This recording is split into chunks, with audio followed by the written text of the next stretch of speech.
lelo bakangi sarato la toyebi ke tam suyo poza la parmi bato ba meka ko accompagner carrière ndeko wana lelo tango yoka ke bakangi ndeko na sarato le ça que on est précieux en ils ont vraiment bien sur ça musano na ba norme mais so comme ko kota na ba vie privée artiste tant ba kango za na makalo za la yo moko et c'est vrai que moi pas si mais tu vois tant que ça la ramusala oyo tout ça la ramusala oté pour na ba compte rendre surtout et puis tout ça la ngoté vraiment pour na koluka ka batu ba tindara biso tu vois surtout ba financer biso pour que to bimisaka ba vie privée ba différents stars artistes autres za la bon monde surtout na mboka na biso précisément tu te rends même pas compte zat na motema pour ko na motema makasi boy et le roni pene sali que non sara tout la joie malelo na piège à joie milelo tia kangami bon voilà pourquoi je te dis Kevin et tu vois mon za bien so zoliango vraiment mais comme on appelle à tamoro pe boye bon on a ramto liango simbisio tout ça est-ce que tu comprends tout le monde a même différents ministres na biso ba kangami lelo par rapport à za les mbongo mais à la fin de compte bon comme li ba on quand bon no lia il y a un te changer les bon solo et comme li bon tina ba kumba c'est par rapport aussi à notre concert Sarato là pour la vraiment na dernière minute atambola ibiente oko sala moi ba donc moi likita na batu moko ba libanda mboka batindela roba mbongo batindela roba t-shirt ba basket kaka po bo détruire ou bo nuire vie ya ser na biso na ketchup to ya ndeko ya artiste na biso fali pour pas quant à moi vraiment Ibrahim na déplorer mon comportement na mec okangaye ezaka kokangaye bakangi pété po ba nuire ezaka ke po ba teyaye ba pesa leçon que à la prochaine tant on va la libérer pour qu'atambola bien. Moi je pense pas qu'ils a fallu ça a de problèmes là différents artistes musiciens mboka donc wana kutu kolobate so ozika ba so wana kutu kolobate on a ba artiste est-ce que mboka na so so ozisigo ba chroniqueuse ba chroniqueur est-ce que yebisanga so ka yo moko lingo bunda na ba ka yo moko lingo bunda ce qu'on a bato na nyoso tout ce que yebisanga Diego Minuto c'est un garçon mobile mo beso tali pena apparemment bo mona ke mutu mo alo barati na sima mambo c'est ce que Diego Minuto bande ko pixate be ande ko tika ira sama bon je sais pas ko ngaza appelle à Diego Diego c'est un garçon qui réfléchit bien il a fait de bonnes études là je comprends mais le premier que so za tom sous na moi si na ndenga mabete bato baotala biso na bi bo yina ngate so za peut-être na moi si yo Kevin Nozana et que moi si yende azara mingi na masolo so yo ermo Kevin o vivara na sima moi si yebisanga Diego pe azana part ya responsabilité au père okaki kopé qui s'appelle mais oui mais ba otina na kombo nani faut batina na kombo Diego parce que Sarah elle n'a pas l'habitude de se promener non Sarah se promener en tout cas vraiment cette fille là elle s'est disciplinée vraiment. Donc Diego à cause ça il est ba Edouana ndenga sala ngo pisa sala ngo non zo appuyer buzo mais parce que yemo pas se retrouver na katalia un peu balaro na pour nga na condamner pe ndeko na biso artiste na biso Diego par rapport ya tant ndeko na biso Sarato lonsa ba bêtise wana il fallait en être il fallait écouter télémélaé. Abonnez-vous gratuitement sur votre chaîne YouTube congodialogue.com. Abonnez-vous gratuitement sur votre chaîne YouTube congodialogue.com. Il y a Congo Dialogue photo solaka congodialogue.com. balobi yo nanga photo solo la soko ozali congolais ya solo et sengeli otala bobele Congo Dialogue donc mona awa bokozwa ba émission ya kitoko ya émission ya culture ya kitoko pona mboka na biso.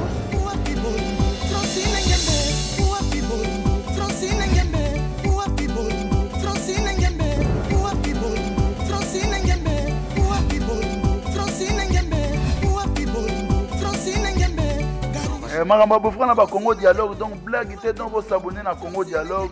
Quand on parle de Congo, on voit directement les solos. Quand on parle de les solos, on voit la dame. Ça dit que madame Francine Ngembe ça pour ça cano yende mokonza ma solo. Pas Francine Ngembe donc deux fois te mamba beaucoup donc Congo Dialogue, les assises moi kitoko Ouais, bonjour, bonsoir tout le monde, bonjour chers internautes, vous qui nous suivez actuellement sur Congo Dialogue Télévision, c'est bien moi, les vôtres Kevin Mohamed Saïdi. Ça a toujours été un réel plaisir pour moi de savoir que vous êtes tellement nombreux dans l'Arabiso. Et merci Nabandeko Nyos Papé Sabso confiance, paix, fidélité et surtout Nabandeko Bazo comme l'Arabiso vraiment en privé, ça ira vraiment bien. Donc, remarque, Biloko Bozo comme l'Arabiso, pour que toi, Mega Kwamelo, Moussa, ça a vraiment plaisir, il y a trop. Donc, ndega vous constatez, Naza Penzanga, Morote, Nazana, Moko, Yaba confrère Nanga, Oazali Pe, chroniqueur local Nanga, et en même temps journaliste, Oasaramsa, Nae bien. Donc, Ibrahim Abzi, Neto Mekorbe. Tamasolo tali arrestation ya Saratola toyebi oya qui parmi bato bandako koma je suis Niki. Donc moto a défendaki Niki menga Barcelone oya qui ex-femme ya Fally Ipupa.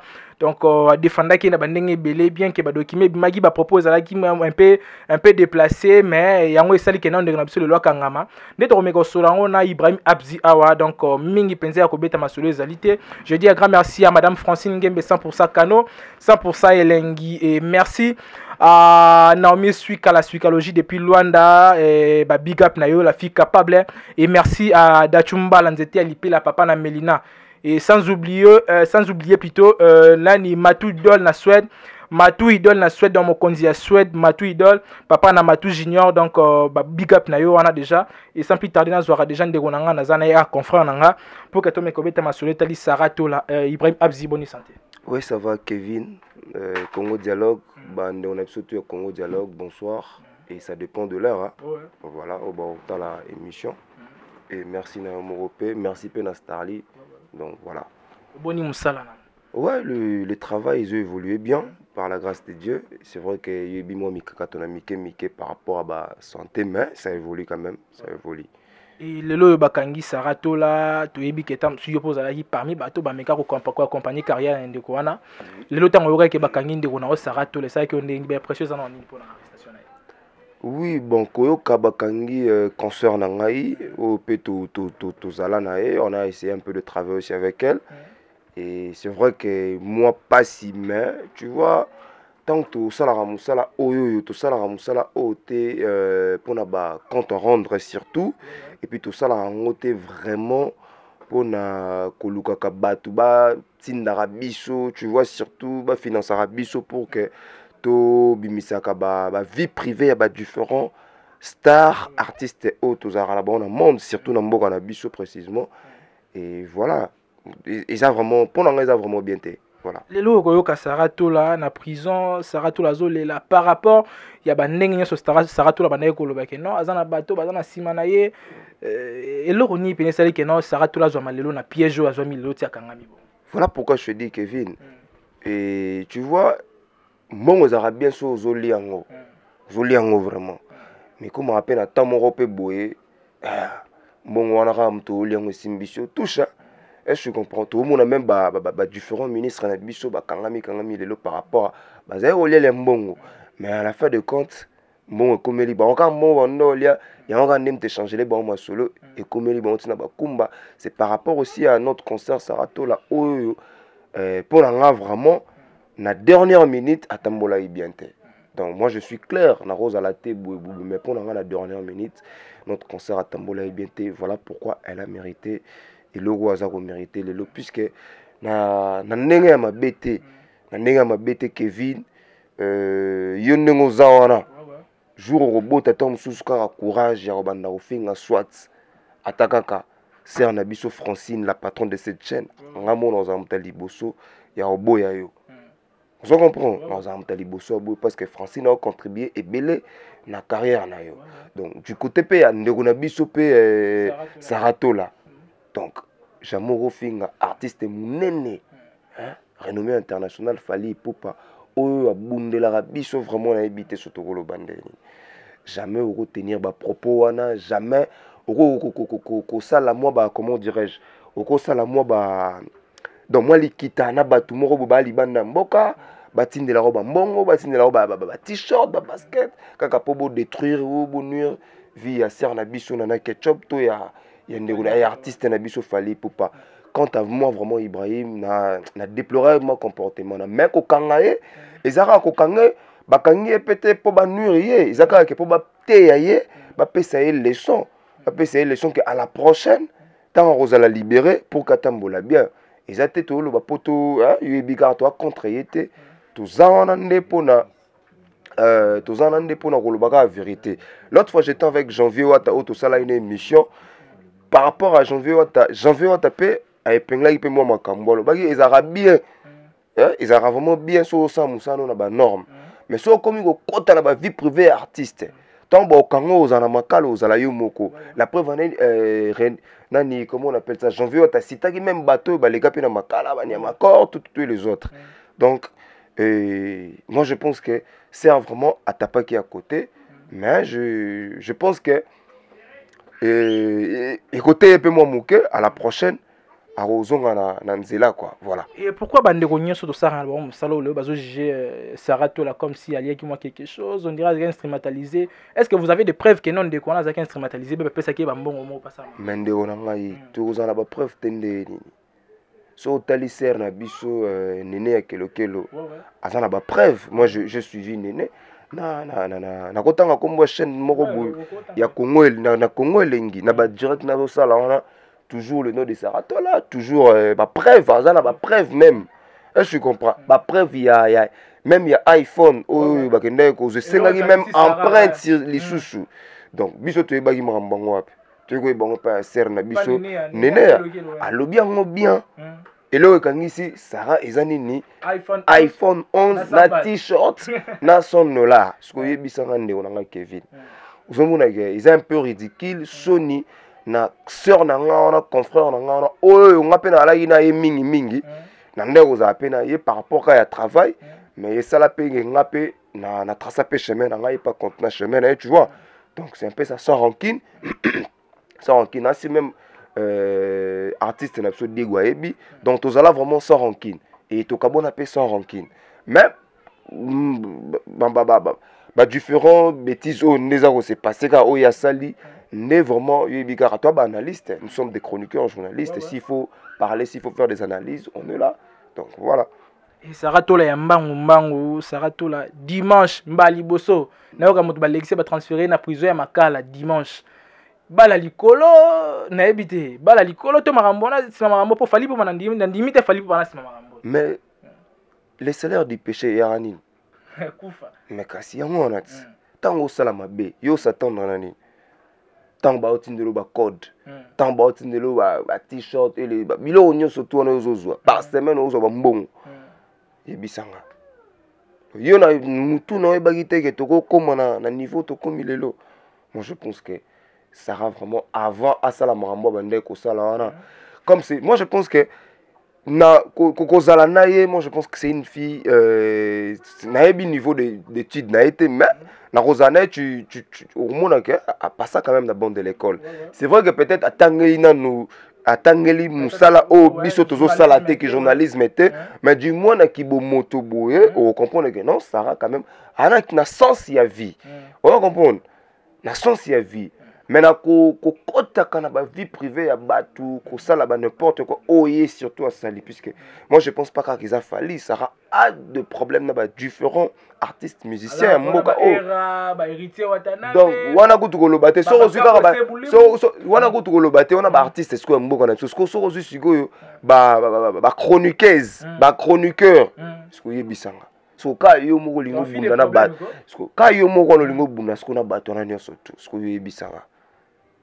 Ibisanga monteke yondoza mabe puisque so otali ndeko na biso Carmel Odia toujours yena ba potanaka ozui ba ndeko na biso ba Fiviette côté kuna rien Néné.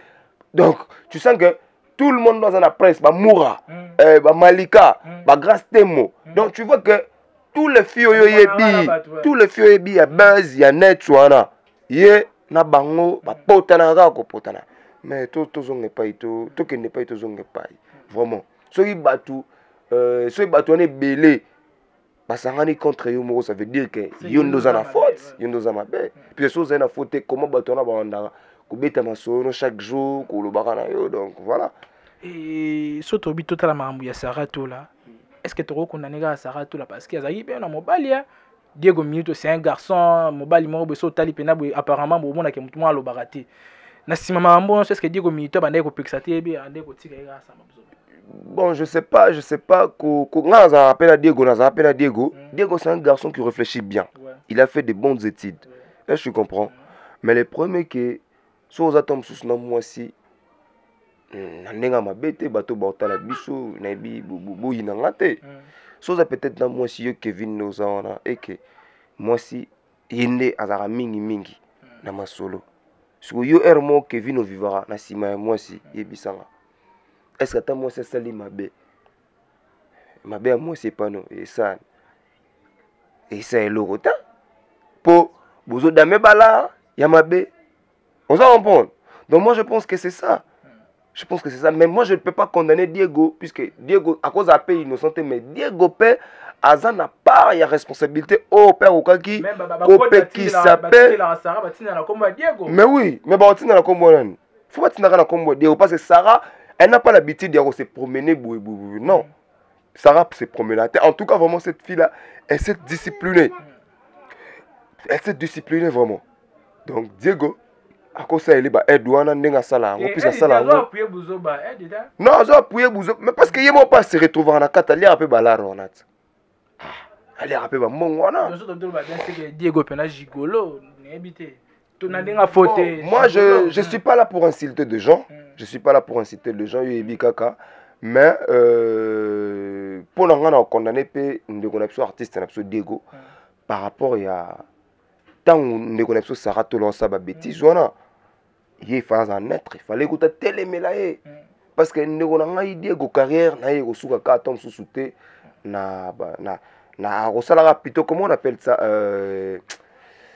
carrière la carrière solo na mon côté n'azana pe azape na posa tom suka qui n'est pas artiste morobo nani Saratolo nani nene alobaki en clair abi que non ba commandant nani plutôt nani Carmel alobaki nani biloko nani comment on l'appelle Sarato la commandant qui pas monter fatine ba biloko piège ba na sala bango na commandant na ba streamer pour na Diego on dirait Diego on peut na bula ndule oh mais Diego beta dia ndule banda kalat atika comment les mots moi si atika Diego beta ndule peut-être yondo ibite moi je t'apprends Diego ana beta ndule les gars ça la soit les gars na chaîne oh mana studio Diego na studio asala babylone na studio à travers malembe oui azala banze moune ba somba rapper moi je sais na bi ba daper rapper ba chanson na donc c'est un peu ça voilà donc parti wana ce qu'on a habité na ndenge au monde la marambo on ndenge meki mo ko défendre marambo on dirait moi parti musu Diego azana moi raison on dirait azana moi tort mais ce que ben impression pena par rapport ya ba acte musu que so ba mbongo ya moi si ba biloko ana tort Diego Milito ana tort mais tu condamné pe à 100% parce que Diego na Sarato là aza moi si atazane atazana ba million ala moi si pour yo mto kitisa donc yo mto sala ga yo octobre yo mto sala ga mutu est-ce que tu comprends azara moi si yo mto maîtriser ga alors yo que peut ko accepter moi si na yo akoma katina ba niveau wana si yo zo ko accepter Sarato là comme na ba niveau wana yo ye because pour damarabala Niki atinda mbongo Niki azana batu o bande ko soutenir bande ko tinda ba code je suis Niki mais oui papa ko sakana te na monde na YouTube ozo beta live et tu parles de Fally Ipupa o ko matina ba 45 000 personnes hein wana live il a pas sans partage sur autant aussi sa live no ba 136 000 personnes donc na ba rataki na ba wa kotala parce que yebisanga bato wana nyonso tout ebele bazo appuyer yo mais ba code na bana ba oliango Niki pas za ko appuyer ebisanga mais ndeko na biso Diego aidaki pe Sarato la te et aujourd'hui soki Sarah za ko futa masumu aza ko futa yango lelo pour na ngana lo ba Diego pas participer na kati Diego pas participer na kati yango lo ba le salaire du péché hein c'est la mort voilà la mort yesko ya Sarato la yango les na makala siko artiste na biso Diego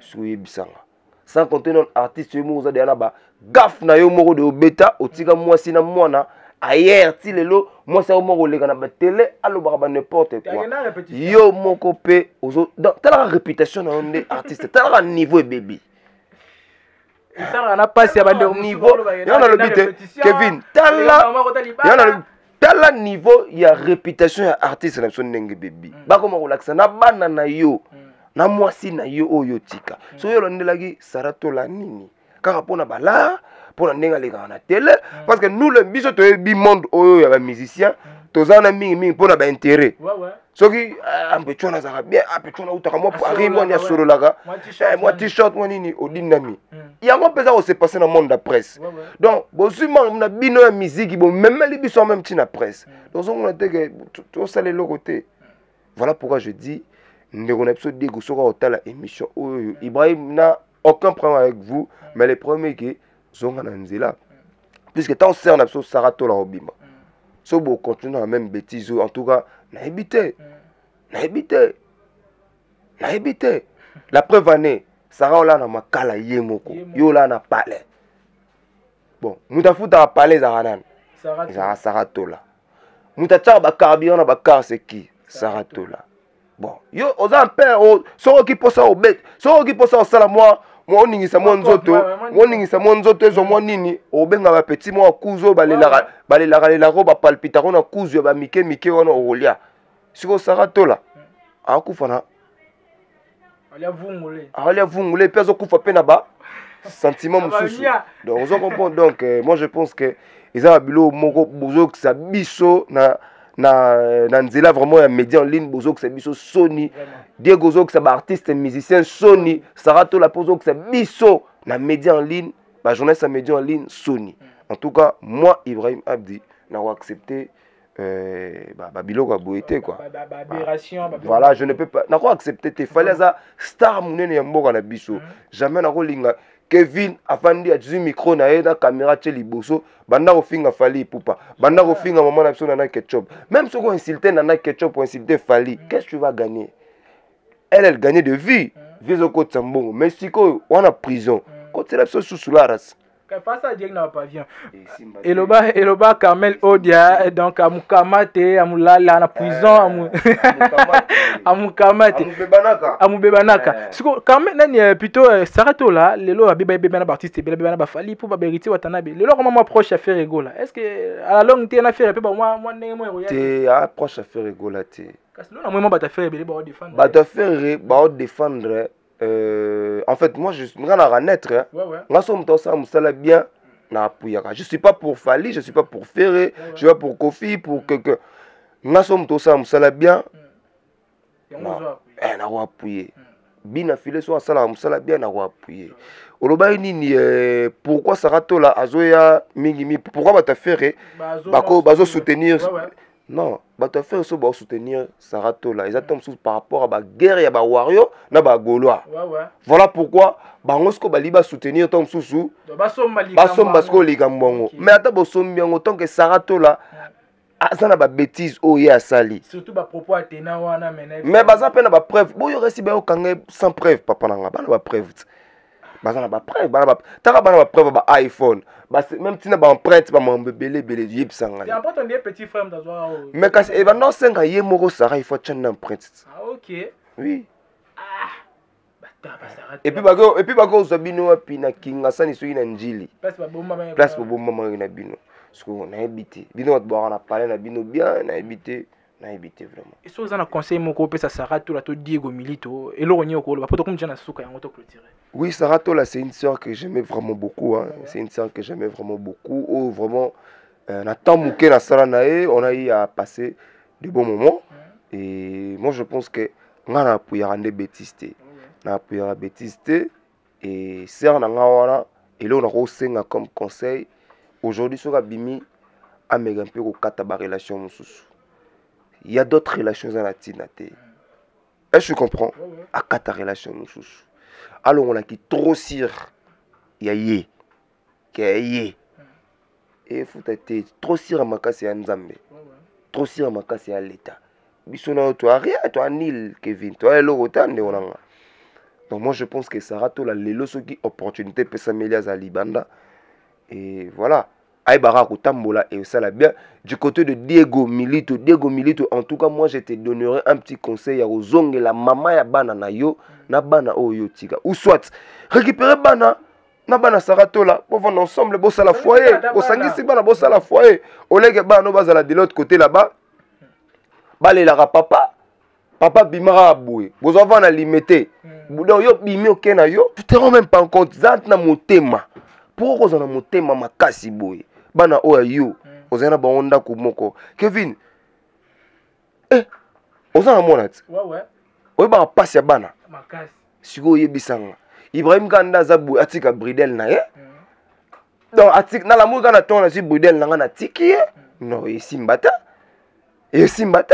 donc je salue bridel Mwimba et simbata donc voilà nga vraiment naza vraiment mutaba sentiment te na kenda de gauche droite baza bato to zala mais s'il faut dire la vérité en tout cas on a besoin milito au bêta qu'il faut puisque on aurait jamais quoi appuyer Sarato là na ba différents bêtises voilà lelo tande to suki Sarato azo sané ba live na ye ba conseil na ye ya kopesa ba conseil ba bilona ba sans tabou ça évoluer normal ande poko tsela ngombongo est-ce qu'il fallait que compte dans la vie privée à Fali na Niki non na ser na biso na ketchup non ser na sope Niki au conduire Sarato la erreur yo on a Paris mais elle est là on a makala au foot à bieto yo tala au foot à bieto yo tala il y a de preuves ezali ba preuves ezali yes ngana okaki Sara alobi ke OK asana ba preuve a relaxa mtando tinda siko yebisanga yana sens donc c'est un peu ça na on peut ça d'abord madame Birja Moubie na biga otalanga de près de loin plutôt depuis Paris na bosante madame Birja Moubie na bosanité maman Georgette Baza na bosanité Miss Laïs Fafa pembe na mokonzi on a Miss Laïs Fafa sans oublier Grâce Ngalo et Morope Mosimora Pembe na bosanité lisusu René Abiri René Abiri c'est un confrère à moi ou vraiment tous de temps en temps René Abiri na PCP groupe ya Grâce Ngalo TV ba mbote donc ba tutu bazara na biso na ba salamia trop sans oublier ba massa op ba soutenir nga depuis Casablanca webige Casablanca ya mboka nanga voilà donc en décembre à tous en Casablanca pour na ko sala musala et puis nous allons revenir la kin année prochaine donc voilà. OK donc c'était là un confrère ndeko ndega to sala musalango. Donc c'est une personne qui fait bien son boulot, qui parle aussi bien. Moi aussi j'aimerais un peu qu'on épingle moi mukie de Milito. On a préféré zongi la bana et au sale loroté. Atana miliki atana dendo bana bakolaka et ça la lo moroté. Donc kolanda ba vie ba leaks, kolanda ba vie ba car so dans avantage pour teka banzembu. Tango teka banzembu wana. Yebisanga Dego Milito. Ngana yebisho Dego Milito azora là. Yebisanga ozu $5,000. Est-ce que na $5,000 ozu? Au continue de la table bana ta moi 1000 te ozu 4000 borene na ser na biso Sarato là. Est-ce qu'il faut lia kaka nyoso tu wana yomoko? Oza papa moi mabe. Mais na kozana Diego Boy. On dit que Diego a se comporter ndenge à se comporter. Mais na lobi na yo. Donc en tout cas, oede Sara na eloko te, oede Sara tola na eloko te. Ba na yo moko na nous donc na habité. Na habité comme ça on va brûler ou comment na habité. Et pourtant yo tangi. Ah non, on va moi français moroboué. Ah moi français moroboué. N'habitez sur français parler puisqu'il y a des français parlés et des français écrits. Na crèche PA, tu sais pas la crèche. Donc tu vois, si yo on va français nini. Donc on a habité Diego Milito. Zonga vraiment. Mais n'habite place aux gens, aux gens Sarato là, de voir nous à la mingi au non tu sais pas un chic. Atayo mo, o sonité vraiment. Voilà.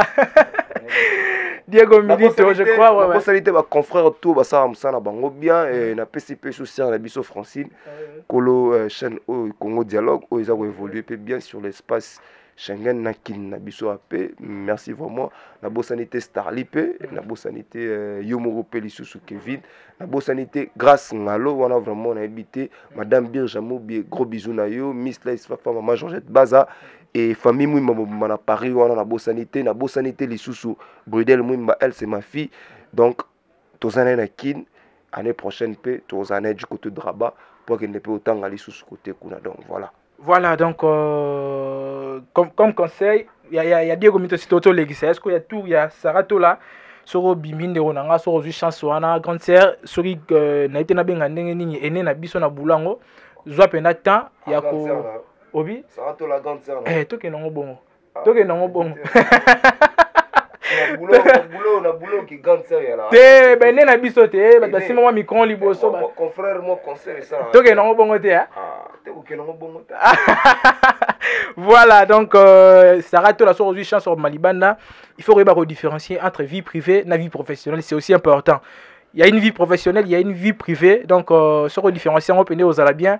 Donc to beta masolo et artiste wana musicalement parlant, to beta masolo na bango. Ba polémique na bango, ba concurrence na bango, c'est un peu loyal, mais ba vie privée na bango de tout de côté. Donc wana ba sola masolo na basi na bango na ba mbanda ya basi na bango ba bomana na bango na bango.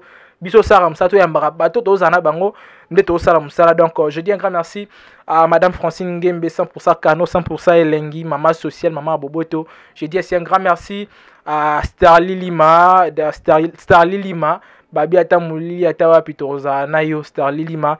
Et sans oublier aussi Dachumba Nzete Lipe la papa na Melina na kati ya Bruxelles. Donc moi na maman Thérèse.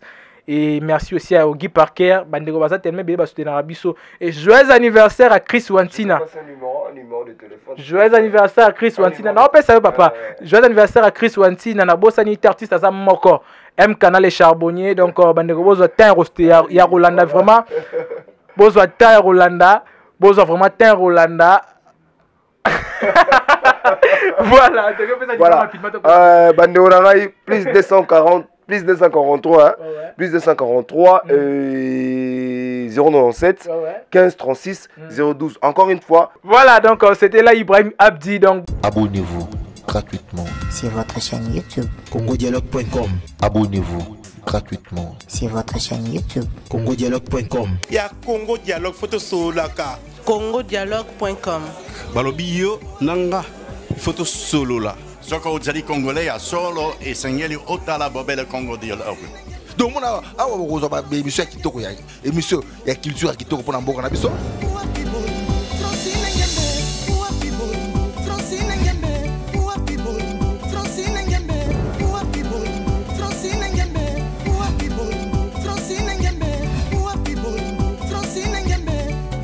Makambo bofra na ba Congo Dialogue, donc blague était donc vous s'abonner na Congo Dialogue. Quand on parle de Congo, on voit directement les solos. Quand on parle de les solos, on voit la dame. Ça dit que madame Francine Ngembe, ça pour ça Kano, yende mokonza ma solo. Pas Francine Ngembe, donc deux fois te mamba beaucoup donc. Congo Dialogue, ça c'est moi kitoko.